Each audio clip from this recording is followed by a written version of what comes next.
What's up YouTube? It's your girl Mashira and I'm back at it again with another YouTube video. Right here I'm just showing you guys the things that I'm using to dye this hair. I'm just ombre dyeing it blonde. Gonna mix a little bit of the powder with a little bit of the developer. This time I just had 40 developer, so I used that, and I'm just gonna start on small sections at the bottom. I divided the hair into 6 different sections with rubber bands, and I'm gonna keep them in those sections as I add the aluminum foil, and you'll just see the process on how I do it. The consistency can be very loose. It doesn't have to be thick.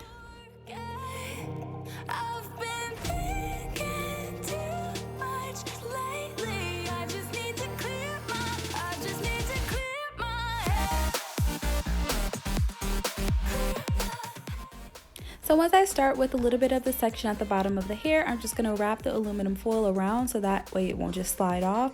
And I'm going to do that for all the sections, just doing the very ends of the hair, maybe about 2 to 3 inches as you can see, and I'm wrapping it up and putting it to the side.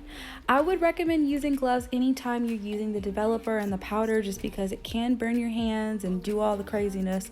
But I just didn't have any, so I'm stuck without them.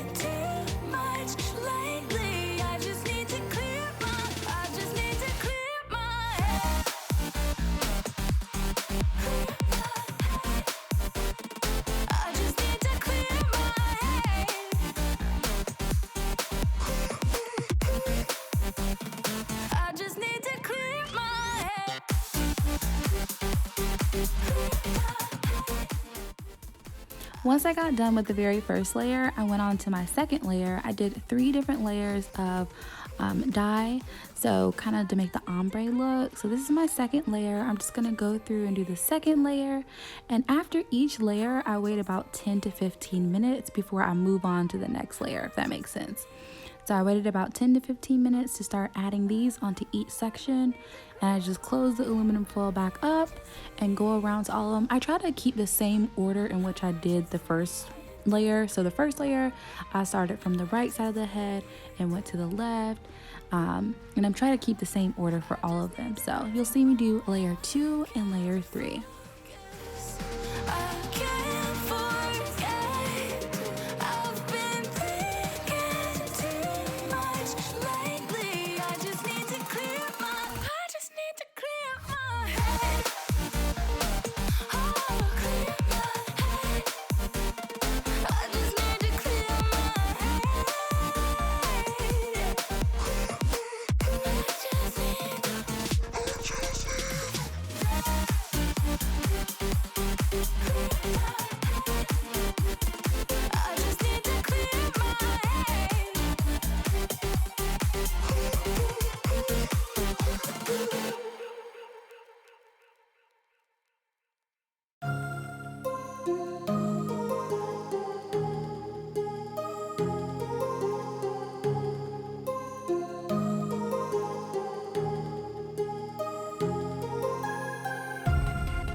The biggest thing to take away from this is to make sure that you're fully saturating the hair, because I'm not flipping the hair so that way you can put dye on the back side.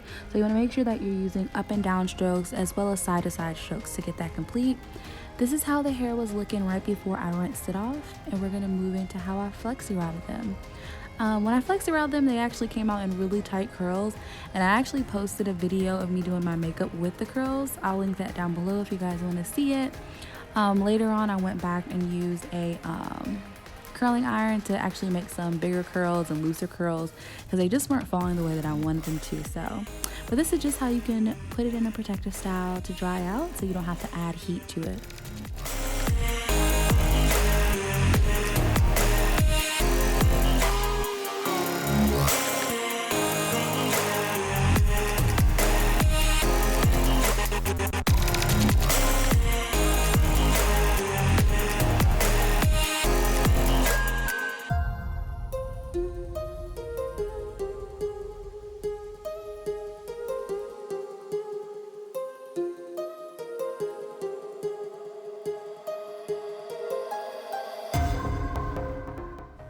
Another side note is if you do want the curls to be looser and you absolutely don't want to use heat on the hair for any reason, you can simply just make more space between the way that you roll it onto the flexi rod. So you can see there's no space each time that I wrap it around.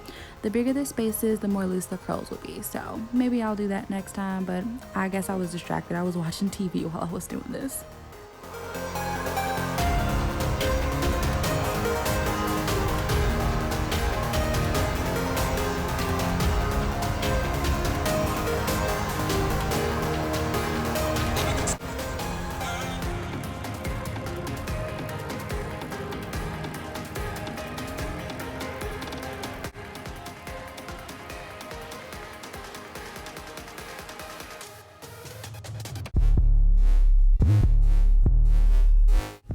So in these clips, you'll see the ending result after I flexi rod it and then went back and used the curling iron to make some curls.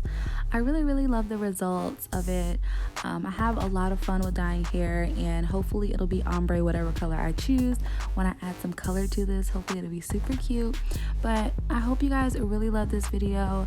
Thank you guys so much for watching. Make sure you leave a comment, you like it, and don't forget to subscribe, duh. But all right, I'll see you guys in the next one. Peace.